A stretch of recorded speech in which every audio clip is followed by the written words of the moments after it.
Newsmaker Sunday with Fox 10's John Hook. Thanks for joining us on Newsmaker Sunday. We're going to talk about navigating through grief with a woman who is very accomplished and has written a book on the subject, and it's close to her heart because she lived through it like so many of us have. Dr. Gail Gross is the author of The Only Way Out is Through, a 10-step journey from grief to wholeness. You had to go through a lot to write this. I did. The reason I did make it personal was because I had been on actually the O'Reilly Factor and some mother talking about 9/11 and terrorism and grief. And a mother emailed me and wanted to know what right did I have to speak about grief if I hadn't experienced loss. And that made me realize that to be authentic, I had to weave the thread of my own story through the steps I took to heal. And so I did that. Tell me about your daughter, your 24-year-old daughter, Dawn. Yes. And the night that you say changed your life irrevocably. Yes. Well, Dawn was 24 and a half. She was on a project. She was coming home in 10 days, actually. In the movie business out in Hollywood, right? She had gone to Emerson, and she had gone to Yale and RADA, and she wrote and produced and won the MTV award for particular things she did. And she was just a very lovely little person. She was a small person and very, very talented. And her producer's wife had a virus. And Dawn was always very much a caretaker, and so she brought some homemade bread to the producer's wife and stayed with her for a large part of the afternoon, and Dawn caught the virus. And that was the virus that killed her. The virus went to her heart and caused cardiomyopathy with fibrosis. Right. And so she was sick, really, for 4 months, but had poor diagnoses on 2 coasts. So we were told that she had infectious mononucleosis, but actually she had a heart virus. That was attacking her heart? It was attacking her heart. We were on vacation. We got that proverbial phone call in the dreaded middle of the night, and in 1 second, our life irreparably changed. And that's, you know, so many people have talked about that you are 1 phone call away from everything changing. Yes, changing in a way that is so deconstructing that you can never go back to the you were before, which is why my book is really not only about my grieving or the loss of a child or death, but it's really about life's transitions, because every ending signals a beginning. And there are all these changes that we all experience in our lives: divorce, loss of a job, midlife, change of a location, new house, old house, selling a business, bankruptcy, empty nest, death of parents. There are all these things that are the stages of our lives that require us to go through a transition. And this book, The Only Way Out is Through, is a model of how to successfully navigate and move forward through those transitions so that you reclaim your libido, you reclaim your vitality, and live again, not the way you lived before. Do you think you can come out from that experience better than you were before? Yes, and I write about this in the book because, you know, once you have experienced the loss of a loved one or any dramatic change, you understand something that other people don't. In death, you understand how fragile life is. And the other piece of that is, whenever we're in change, we're uncomfortable, we're anxious, we hold a lot of tension because we don't know what's in front of us. We know what we left behind, but we don't know what's... And we obsess with what's gone, and often go back there rather than go forward. So we use a lot of our creative energy holding down or suppressing, to use a psychology word, suppressing our feelings to try to, you know, gather our forces and push on forward or run back to the familiar. But if we confront this change, if we transition properly, which means leave what was behind, and now do some inner work to move forward, then all that creative energy returns to us. And that's our libido, our restored libido. So you can come out better. Yes, our restored vitality. That when you're facing death, there's this caveat. You're never the way you were before, in that you've experienced pain. But pain does not have to be suffering. If you contract against the pain, you will suffer and you will lose your future along with your child or mate. But if you allow yourself to grieve and follow this process, you will live again. And though there will be moments when you do experience pain, because when we lose people we love, we miss them, we don't have to suffer. I want to ask you about, and this is a delicate part of this story. When you get the phone call about your daughter, you then have to break the news to your son, Sean, yes, who's at Vanderbilt University at the time. Yes. This is a very delicate thing, because breaking the news to other family members and how you handle that, yes, what did you learn from that experience? What do you think you did yes, right? Were there some things you did wrong? Yes. And what advice would you give people? You know, because I did things wrong, I asked Sean to write his memoir and under the sibling chapter, and that really took courage. Right. Because I felt it was very important for parents to see how siblings suffer and what they're going through. Siblings typically suppress their feelings because they've never seen their parents fragile before. So now they're not only protecting their feelings, they're protecting your feelings, mother and father. And therefore, and you can't really be there for them. And you're completely deconstructed, so you don't recognize what's actually happening. And that's why I thought it was so important to see that. And the other thing is how we perceive different things. And in our case, we didn't tell Sean. He was out, he wasn't in his room, so we phoned him and said we were coming to see him, to please stay in his room when he returned. And he was surprised by that phone call, so he called the place where we were staying, which was a friend's home, and our friend had to then tell Sean. So he knew something was up. Yes. It was so out of character. Something was so out of character. How would you have handled that differently? Well, now I would have not left that message on his recorder. I would have just gone to his school and waited for him to return and found him so that we could be together. We're a very close family, and we needed that support from one another at such a dramatic moment. And Sean was very close to his sister, and so it was the loss of a sister and a best friend, and you know, so many things for him, a confidant. We're going to get into the 10-step journey in the next segment. Yes. We're going to kind of go through some of this. But I want to talk about some of the things, just overarching themes here. You talk about the valley of despair. Yes. What does that mean to you? Well, in psychology, when we enter into a space that's unfamiliar, in psychology we call it a neutral zone. So here you are before the moment you heard something changed. You were fired, you were getting a divorce, or a child dies, or a mate dies, or a friend's not angry at you and breaks your relationship. Until that moment, your persona, the person you are, is living with the patterns of your childhood. In everyone's life, from birth to death, there really are only two people, mother and father. We look like there are two people here today, but actually there are six. We have your parents and my parents hanging out with us. So true. And all of our experiences are based on those early relationships. So that's what is with us in our persona before that moment that we hear this terrible trauma, this traumatic news. Then that persona breaks, and we're cast out in this place that's unknown to us, this neutral zone. But I call it the valley of despair because it's required that we hang out there and not go back to what's familiar from our family of origin, to our old patterns.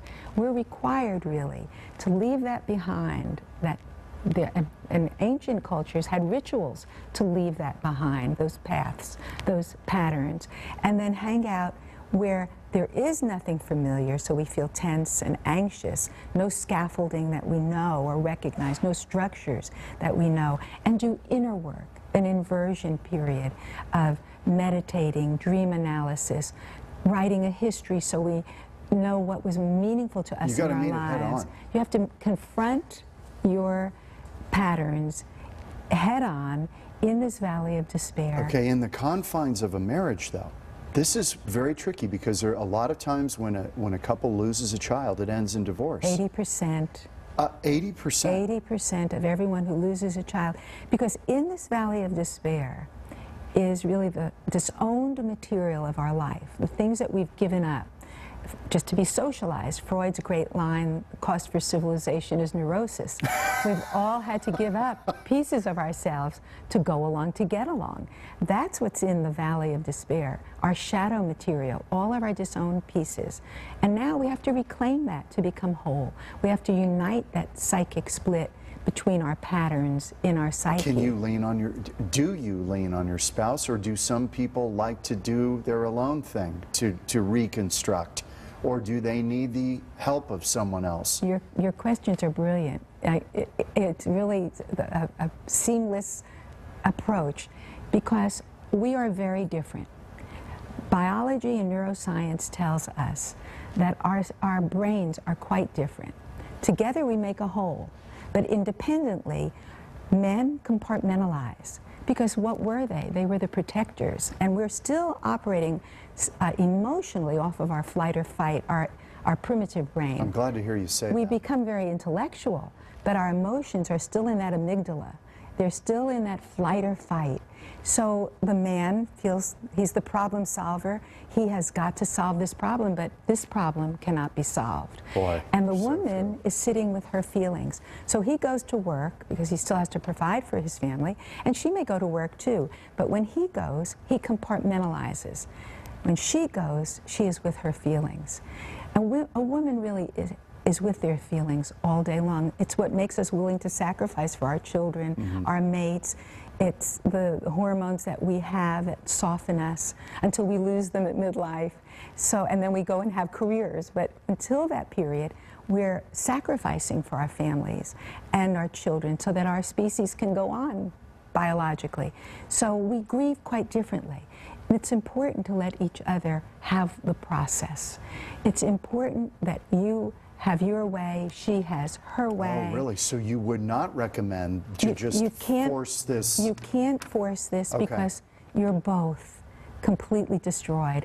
And your best friend that you would normally tell everything to is also grieving terribly. Okay, so while you're both going through this, and we'll go to break in a moment, yes. We're with Gail Gross, Dr. Gail Gross, who's written The Only Way Out is Through, a 10-step journey from grief to wholeness, about her own sudden, unexpected loss of her daughter at 24 years old and her experience. And it's really a how-to. Yes. But back to the spouse relationship. Yes. When you're both doing this on your own, how do you keep that relationship intact? I created something called the Empathic Process. And it's a style of communicating without defense that allows husband and wife, father and child, leftover siblings that are grieving, to talk together and express what they're going through without any problem solving, but just listening, actively listening from your heart. And I tell parents really that if they can't get past the fact that they can't help each other grieve, then they need to go for therapy for sure. And but I also tell parents to write love letters, to, when you tell a descriptor, when you use descriptive language to your mate, telling them what you're feeling, because communication is paramount, whether it's verbal or written. Written sometimes is better because verbal often leads to defense. Right. But written, you read over and over and over again, and if it's descriptive language, if you say, this is how I feel like I've lost my stomach in an elevator, or I feel like I'm 7 years old, I'm vulnerable and alone. When you describe your feelings, your mate can step into your feelings, and he can hear you, and you can hear him. And I also tell couples to renew their vows, for sure, because once where there was love, there's still love. And if you lose each other, it would be just a horrible, horrible shame that here those who have lost so much lose each other also. Right, and your daughter, in your case, that would have been the last thing she would have wanted to have. Oh yes, and you know, there are these unique relationships. I was very lucky in that we had such a unique relationship.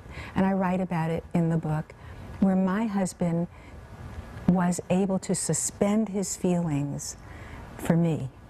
And he would sit by the edge of the bed every morning and say, how can I help you?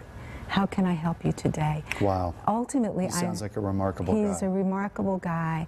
I ultimately moved into his office, so that when people walked in to talk with him from the outside world, I was in a small office. And when they walked out, I would walk into his office and literally just collapse into his arms. Yeah. And I leaned on his identity. Is there, Gail, before we take a break, is there a time period that you put on this? Is there a normal amount of grief time? Or Never. No. Never. And people who say that, frankly, don't know what they're talking about. You know, and that's very important about when you look... You say that in such a nice way. Yes. When you look for a good family therapist, when your family is really suffering and nobody can help anybody, listen for red flags. And if someone says the grieving period is a year, say, we're in the wrong office. Wow. This is a life journey.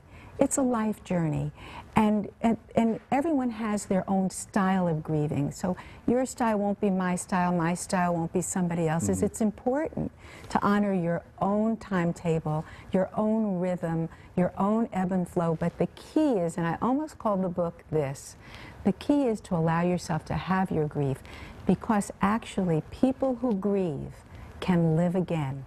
Not the way they lived before, but actually more vitally and more completely, because they have found their inner voice. Let's put the book up again. The Only Way Out is Through, a 10-step journey from grief to wholeness. Dr. Gail Gross is our guest this week on Newsmaker Sunday, PhD, EDD, 2 advanced degrees in this area. She knows what she's talking about. We're back in a minute on Newsmaker Sunday.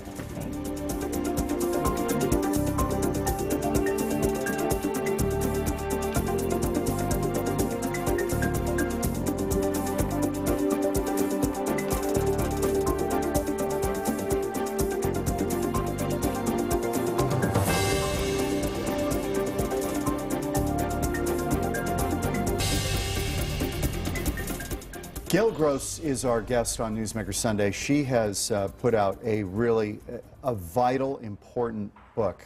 It's called The Only Way Out is Through, a 10-step journey from grief to wholeness. It's really the story about her own loss of her daughter at 24 years old, her daughter Dawn, and the steps she went through, and kind of a how-to, how to navigate these waters and come out on the other side whole and even more vibrant, perhaps, than before the loss. Not the same, but maybe even better. Yes. You carry Dawn with you all the time. Yes. That's the legacy. Yes. And you say that's really important, yes, to carry them with you, not to avoid it. No. So you talk about her all the time. Yes. All the time. Because in you know, every parent that loses a child will say, my child lived. They had a life, they had a personality, they had things that they did in their life. And so what the key to healing is to integrate back into yourself that person that you've lost, so that like a butterfly, he or she sits on your shoulder and you do things together for the two of you, in honor of. And so one of the steps in my book is about ritual. And we notice in ancient cultures they have great rituals for transitioning. And the book is really about transitioning. It's about death or right, but it's also about changes, any kind of change that we go through.